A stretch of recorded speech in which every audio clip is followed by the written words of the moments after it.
নমস্কাৰ মই শ্যাম সুন্দৰ আজিৰ এই ভিডিঅ'ত আপোনালোকলৈ স্বাগতম জনাইছো। আশীৰ দশকলৈকে অসমৰ শিক্ষানুষ্ঠানসমূহত ছাত্ৰ-ছাত্ৰীসকলৰ ভাল হাতৰ আখৰৰ ওপৰত যিমান গুৰুত্ব দিয়া হৈছিল আজি তাৰ 1% গুৰুত্ব দিয়া নহয়। শিক্ষকসকলে ভাল হাতৰ আখৰৰ ওপৰত গুৰুত্ব নিদিয়াৰ বাবেই অসমীয়া মাধ্যমৰ শিক্ষানুষ্ঠানসমূহ সংকটাপন্ন। ভাল হাতৰ আখৰৰ ওপৰত গুৰুত্ব নিদিয়াৰ মূল কাৰণ হৈছে অসমীয়া বৰ্ণমালা বৰ্ণবোৰৰ লিখন পদ্ধতিৰ জটিলতা আৰু বিজ্ঞানসন্মত হাতৰ আখৰ লিখন পদ্ধতিৰ অভাৱ। ছাত্ৰ-ছাত্ৰীসকলে সাইন্টিফিক হ্যান্ডৰাইটিং মেথড ইউটিউব চেনেল ফলো কৰি নিজৰ হাতৰ আখৰ ভাল কৰিব পাৰে। আজিৰ ভিডিঅ'ত মাত্ৰাবিহীন 8টা আখৰৰ বিভিন্ন স্টেপ বা চৰণত কেনেকৈ সহজে লিখিব পাৰি তাকে ইয়াত আলোচনা কৰিম। মাত্ৰাবিহীন প্ৰতিটো বৰ্ণ বিভিন্ন স্টেপ বা চৰণত সহজে লিখিব পাৰি। মাত্ৰাবিহীন আখৰৰ সংখ্যা হৈছে 8টা।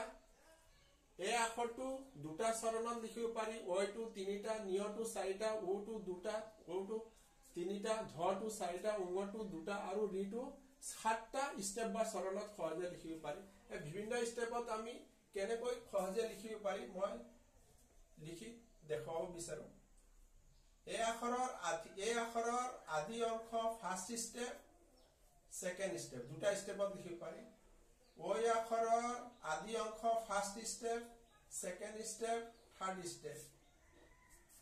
নিয় আখৰৰ ফাৰ্ষ্ট স্টেপ, আখৰৰ আদি অংশ first step, second step, third step, fourth চাৰিটা স্টেপত লিখিব পাৰি।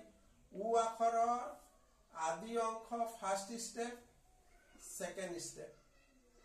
ঔ আখৰৰ আদি অংশ first step, second step, third step. ধ আখৰৰ আদি অংশ first step, second step, third step, fourth step. চাৰিটা স্টেপত সহজে লিখিব। উঙ আখৰৰ আদি অংশ ফাৰ্ষ্ট স্টেপ, সেকেন্ড স্টেপ দুটা স্টেপত সহজে লিখিব পাৰি।